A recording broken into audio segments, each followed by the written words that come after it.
This 17 News at Noon podcast is brought to you by Clinica Sierra Vista. Welcome back to the 17 News at Noon podcast, where we share your news on your schedule. Fog blankets Kern County, causing dangerous conditions on the roads and everything from school closures to school delays. President Biden will sign one of his key agenda items into law today, but will it be the momentum he needs to get his social spending and climate action bill through Congress? Plus, toy shelves are usually jam-packed this time of year as shoppers snatch up the latest hot holiday finds.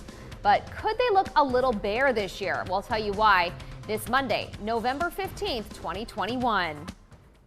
And good afternoon. Thanks for joining us for 17 News at Noon. I'm Maddie Jansen. Fog blanketed the valley this morning, causing school closures, delays, and danger on our roads. The fog rolled in late last night. Drivers were faced with extremely low visibility across the valley. Kern County Superintendent of Schools announced 30 school closures and delays. Shafter High School, Pond School District, Wasco Union Elementary, and Wasco Union High School Districts, Lost Hills Union and Richland School Districts were all closed due to fog, while General Shafter School District called a bus-only closure. CHP Officer Robert Rodriguez joined us on 17 News at Sunrise to talk about driving safely in the fog. Give yourself plenty of extra time to allow yourself to drive slower, right? Because sometimes people are rushing out the door, right? And they forget about everything else, you know, and they're grabbing this, grabbing that, and they're heading out. Well, you can't drive at the same speed, right? So usually, you know, you're barely making it to work. So give yourself that extra time. Of course, you want to utilize those low beams, increase that following distance as well between you and that vehicle in front of you. And out of the deadly plane crash in eastern Kern County last Friday. It happened around 2:15 in the afternoon, about 20 miles south of Ridgecrest, just north of Garlock Road and west of Highway 395. Kern County Fire says 2 people were killed when the 2-seater plane went down. One of those victims was identified today as 68-year-old Hal Derwin Wood of Murrieta. The other victim's identity has not been released. No word yet on what caused the plane to crash. And here's a look at the latest coronavirus numbers from over the weekend in Kern County. 504 new cases of the virus have been confirmed over the past 3 days. No new deaths were reported. The number of hospitalizations is on a slow but steady decline, with 207 people hospitalized currently with the virus locally, 50 of them in ICU beds. The Kern County Sheriff's Office needs your help to find a missing teen last seen west of Bakersfield. Layla Renee Romo, last seen Monday morning at about 8:30, waiting for the school bus on Highway 58 in Gadsden Street near the Frito-Lay plant. Police say the 16-year-old is 4'11", weighing about 110 pounds, with brown hair and brown eyes. She was last seen wearing a black long-sleeve shirt, blue jeans, and black socks with white slide sandals.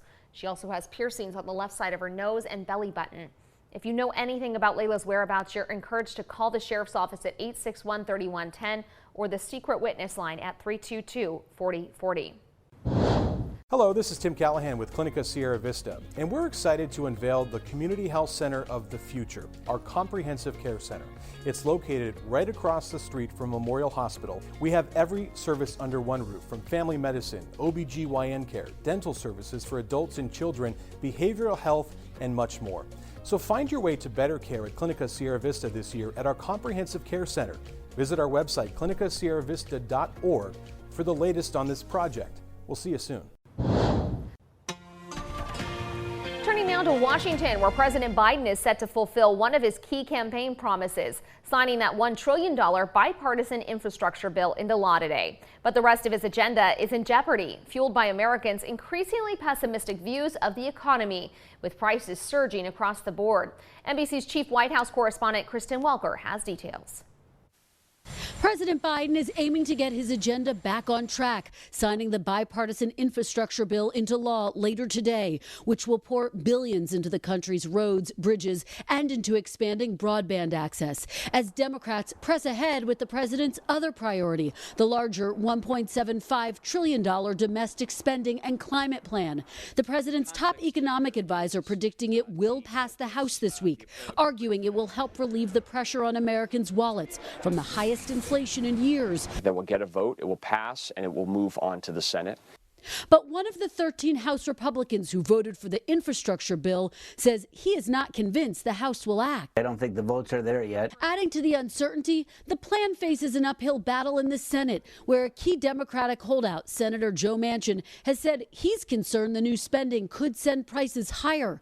A Washington Post ABC News poll shows President Biden's approval rating ticking down to 41%, fueled by concerns over inflation. It comes as the president is set to hold a high-stakes virtual summit with China's President Xi Jinping today, following tensions between Washington and Beijing over a host of issues, including COVID-19, military activities, and human rights. This morning, the family of an American man detained in China is calling on President Biden for help. Kai Li, a Chinese-born businessman, was arrested on espionage charges during a 2016 visit to Shanghai and sentenced to 10 years in prison. His son, Harrison Lee, says his father is innocent. Harrison, what message do you want President Biden to convey to President Xi about your father? You need to let President Xi know that the United States will not stand for one of its citizens being arbitrarily detained by a foreign government. NBC's Kristen Welker reporting. Steve Bannon, a former advisor for President Trump, surrendered to federal authorities in Washington, D.C. today. Bannon is facing criminal charges after defying a subpoena from lawmakers investigating the January 6th riots at the Capitol. Bannon has been charged with 2 counts of contempt of Congress for refusing to supply documents requested by the committee and refusing to sit for a deposition as part of the investigation. Each count of contempt of Congress is punishable by up to 1 year in jail and a maximum fine of $100,000 if found guilty. A 9-year-old boy is the 10th victim to die as a result of the crowd surge at the Astro World Music Festival in Houston. The family of Ezra Blount confirmed he passed away earlier yesterday after suffering major organ damage and brain swelling.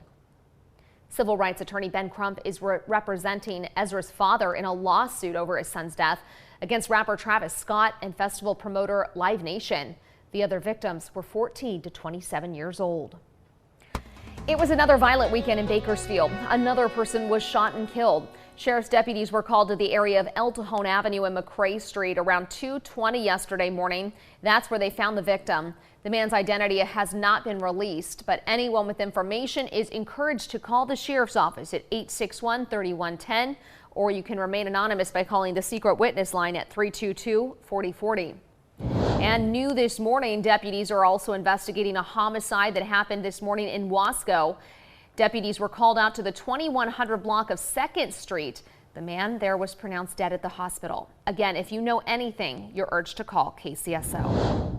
At 17 News, we continue to track the increase in violence in our communities and the lives lost to these senseless killings. Our KGET homicide tracker has recorded at least 125 killings this year, making it the 2nd deadliest year on record, just behind 2020.